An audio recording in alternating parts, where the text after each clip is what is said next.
So the next area you want to take a look at is actually, does the video camera support battery power or mains power? And so there's advantages to either of those. If you go down the battery route, it kind of means you can pretty much put that camera wherever you like. And so that's great if actually you want to put a camera outside on the corner of the house, but you don't have power there. Maybe battery is the kind of route to go. Obviously, with battery, you're going to need to make sure you charge it every so often, and it's more than likely going to be event-based recording rather than cloud-based recording, simply because the battery would run out too quickly if it was recording all the time. I've gone mainly for mains powered. In fact, all of mine are mains powered. That does mean it's restricted more in location, but the features that it gives me kind of makes that okay. And to be honest, the two cameras that I have on the outside of the house, we've got outside plugs anyway that we're able to plug into, so that's less of an issue, to be honest.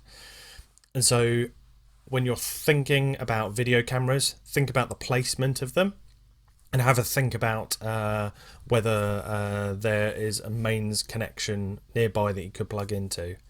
If not, that's probably already decided that when you look at the different camera options you're going to go for, or video camera options, you're probably going to have to go for ones that are battery operated.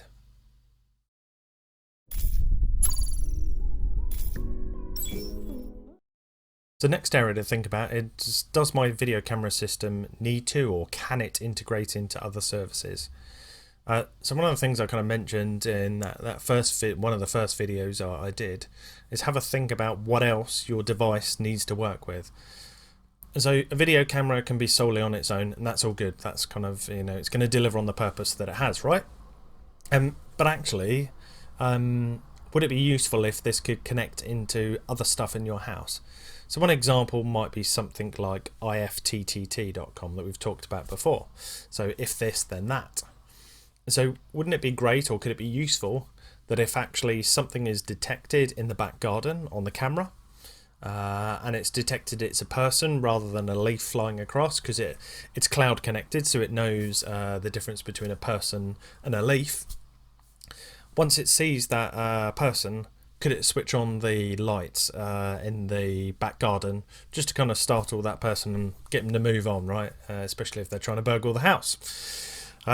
And so think about stuff like that, where you might want to connect it into other systems, be it lighting. The other thing you might want to think about is, does it integrate into an existing device I have with a display?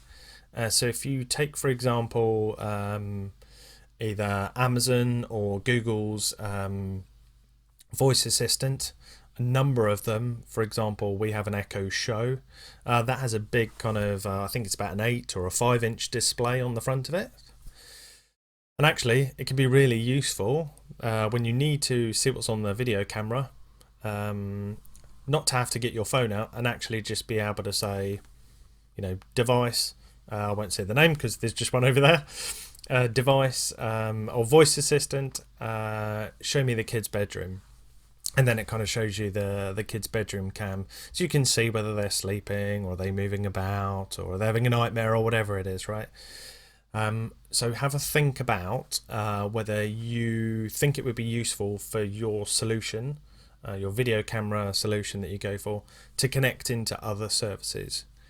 If you decide that isn't a requirement, that's kind of fine. It's not a must. But it's worth thinking about, because it probably again helps you decide whether you're going to go down the cloud route or whether you're going to go down the local storage route, because essentially there's more chance of it needing to be cloud connected if you want to integrate into things like IFTTT, lights, voice assistants, or anything else like that you may perceive to make your life easier. Last of all in that, I actually wanted to kind of mention, think about how, especially if you've got young kids, think about how babysitter safe that is. So being able to view a kid's bedroom for their camera at night, Being able to view that on your phone is good if you're like the parent in the house. That's quite useful, and that's all right because you'll have the app on your phone. But if you have a babysitter around, or you have your parents around and they're less kind of au fait with that sort of stuff, are they want to or can they get out their phone? And are you going to want to add an account, one of your accounts on their phone so they can view the kid's bedroom? That's probably another reason why it's useful to have the device, so the webcam, the video camera, connect in to one of those voice assistants with a display somewhere else in your house. And so for us, that means when my parents come round, they can say, voice assistant, show me the kids' room, and they're able to see whether my son's asleep or not. Something they wouldn't have been able to do if that particular functionality wasn't in place. So well worth having a good think about. In particular, should it connect into a remote, another display?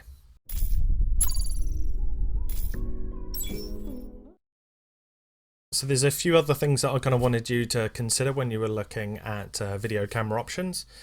And so one of them is what other kind of features or technology is available that can actually reduce the kind of, I think they call them false positives. And so one of the worst things that could happen is your camera, your video camera system is notifying you all of the time that something's happening. And it's just because, like an ant has walked in front of the screen or a leaf has come across or a football or whatever it is, right?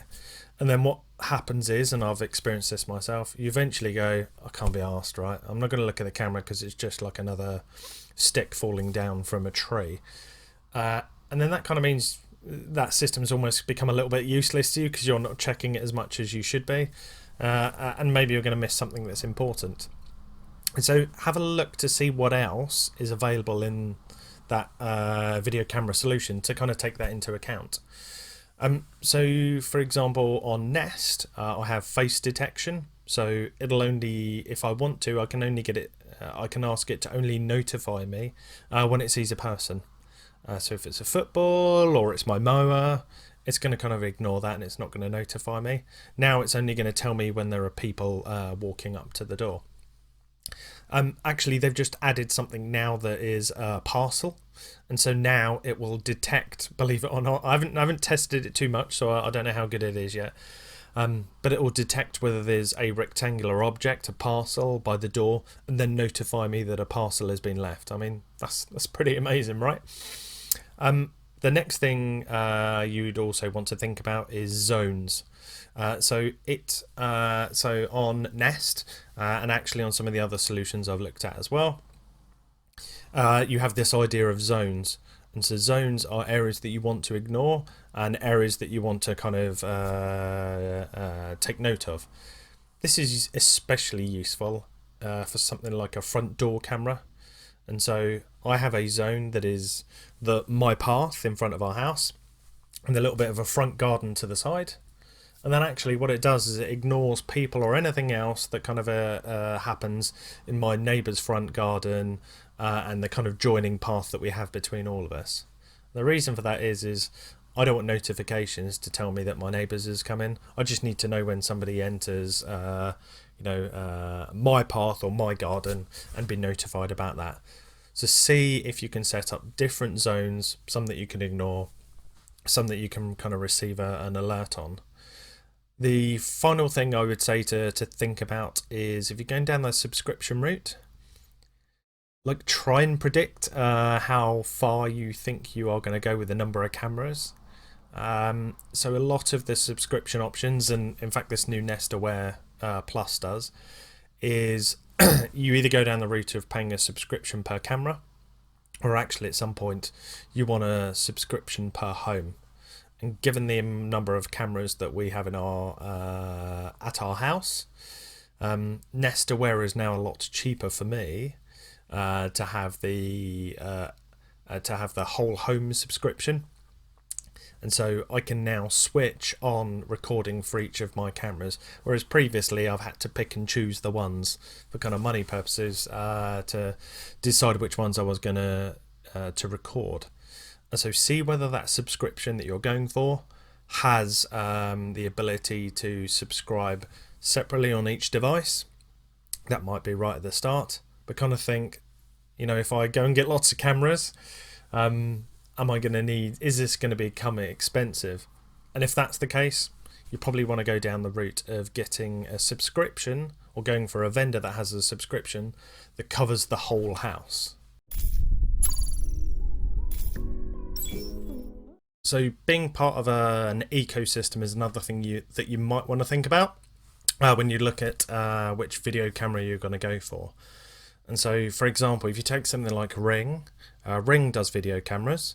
It also does a doorbell. So I'd say it's probably quite important to make sure that your video camera system also has a doorbell option if you want to a video doorbell as well. But the other things that you might want to kind of connect into is security. So for example, Ring now has a security system that you're able to use inside the house. And so you're using one tool, one app, one ecosystem to do not only the front doorbell, which is a security thing, cameras that's also around the house, they're security things, but it's also connecting into PIR sensors, a siren and a keypad. So certainly think about if that's kind of one of the routes that you want to go down. I, on the other hand, as I said before, I now have Nest, so Google Nest. And as part of that, I have the same application for my doorbell. So I've got a Nest Hello doorbell. I've got Nest cameras dotted about the outside of the house and a few inside the house. And last of all, I've got my Nest smoke detectors. And so I can see those all in the same application. Now, to be honest, those smoke detectors I do very little with because they're just hide in the background and they do their thing. But it means I don't have another app to kind of look after my detectors, smoke detectors. And actually it does quite a natty thing, quite a cool thing, that it uses the presence sensors on my smoke detectors to decide if I'm in the house or not. And then it will enable or disable some of the cameras based on my presence. So certainly have a think about what else do you have in your house, security wise, smoke detectors, whatever it is that you might want to integrate or might be from the same vendor and therefore from the same ecosystem. Certainly something to have a think about when you're thinking about which solution or which video camera vendor that you're going to pick.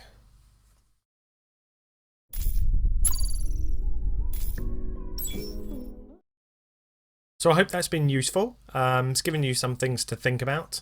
I think more than likely what's going to happen is you're going to buy one single video camera, so like a doorbell or something similar. I think then what you'll probably do is think, oh, actually I kind of need another camera. I want one on the back of the house.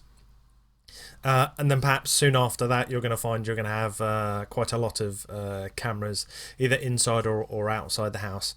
So pretty much like with anything in home automation or technology, think about what it needs to do for you in the first place to become a video doorbell, but always have in the back of your mind where you think this might go, because that choice that you pick at the start of which vendor you go down might make you run out of time and you'll need something else at a later date. Thank you for listening, and don't forget to subscribe, share and comment.